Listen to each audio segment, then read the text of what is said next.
నమస్తే అండి. నేను మీ doctor Pushpalatha, MD general physician from Anandi multi speciality hospital, Kothagudem.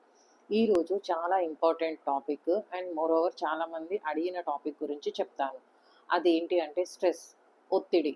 అసలు ఈ స్ట్రెస్ అనేది ఏంటి? ఎందుకు వస్తుంది? మనం ఎలా దీన్ని అధిగమించాలా అనే దాని గురించి ఈరోజు మాట్లాడుకుందాం. ఫస్ట్, అసలు స్ట్రెస్ అనేది ఇది ఒక యూనివర్సల్ ఫినామినా అండి. ప్రతి మనిషి కూడా ఏదో ఒక స్టేజ్లో ఫేస్ చేస్తూనే ఉంటాడు. ఇది కంటిన్యూస్ ప్రాసెస్. సో మనం దీన్ని ఎలా ఓవర్కమ్ చేయాలనేది ఇంపార్టెంట్.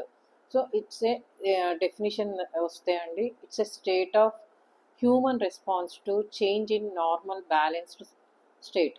అంటే నార్మల్ సర్కమ్స్టెన్సెస్ ఉన్నప్పుడు ఎవరు ఏ దాని గురించి ఆందోళన చెందరు. ఎప్పుడైతే మన సర్కమ్స్టెన్సెస్లో చేంజెస్ అండ్ మనకి ప్రాబ్లం క్రియేట్ అవుతుంది అని తెలిసినప్పుడు మాత్రమే మన శరీరంలో ఒత్తిడి, ఒక రకమైన ఒత్తిడికి లోనవుతుంది. అది ఫిజికల్గా కావచ్చు, మెంటల్గా కావచ్చు, సైకలాజికల్గా కావచ్చు. సో దీనికి గల కారణాలు ఏంటి అంటే, ఇది ఒక అడ్జస్ట్మెంట్ ప్రాబ్లం అండి.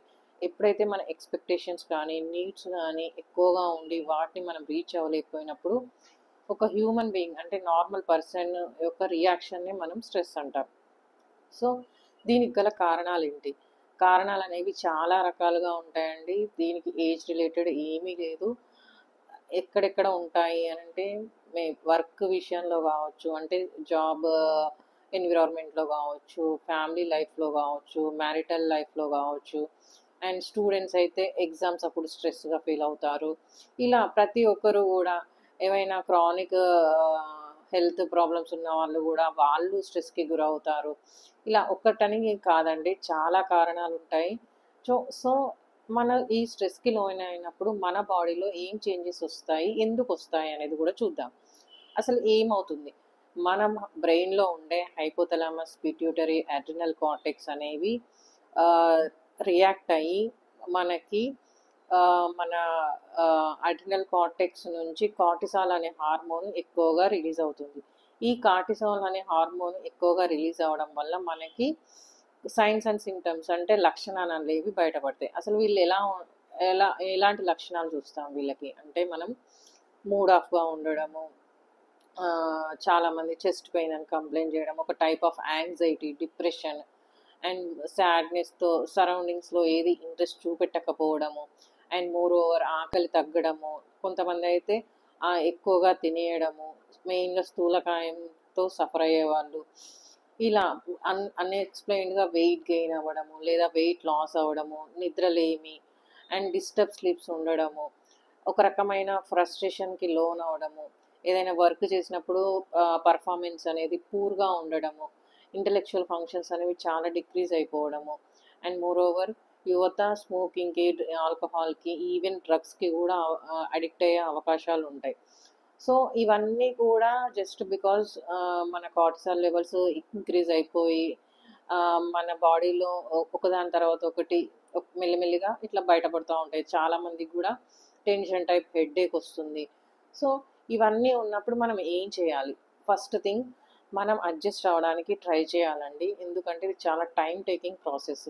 ప్రతి ఒక్కరికి కూడా ఎప్పుడూ కంఫర్ట్ జోన్ అనేది ఉండదు. మనం ఏదైనా ప్రాబ్లం వచ్చినప్పుడు దానికి సొల్యూషన్ ఏముంది అనేది అనలైజ్ చేసుకోవాలి.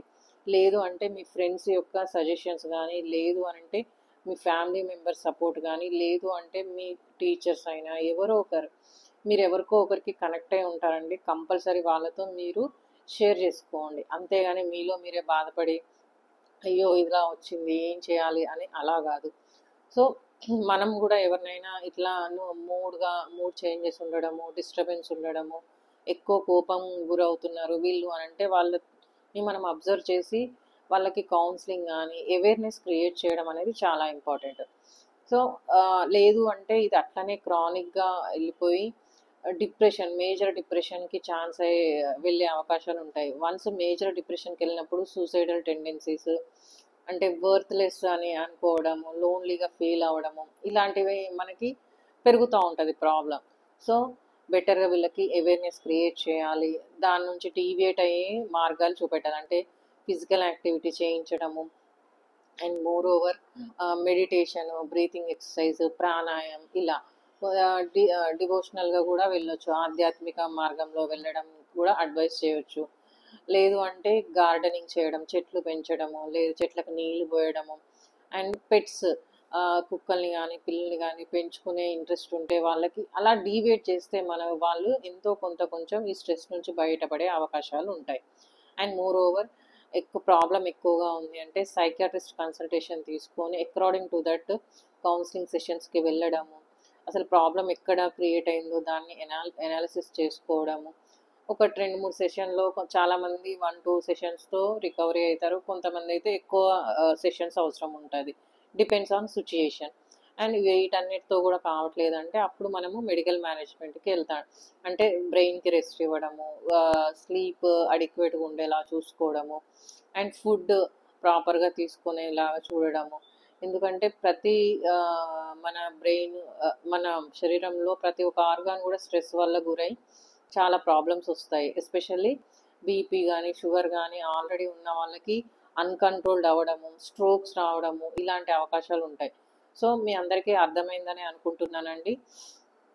Be healthy, be happy, and ఇలాంటి వాటిని అసలు నెగ్లెక్ట్ చేయకూడదు. మీ లవ్డ్ వన్స్తో ఎక్కువ టైం స్పెండ్ చేయడానికి ప్రయత్నం చేయండి. ఓకేనా అండి? ఛానల్ని సబ్స్క్రైబ్ చేయండి, లైక్ చేయండి, షేర్ చేయండి. ఏదైనా డౌట్స్ ఉంటే కామెంట్స్లో అడగండి. ఓకేనా అండి? Thank you one and all.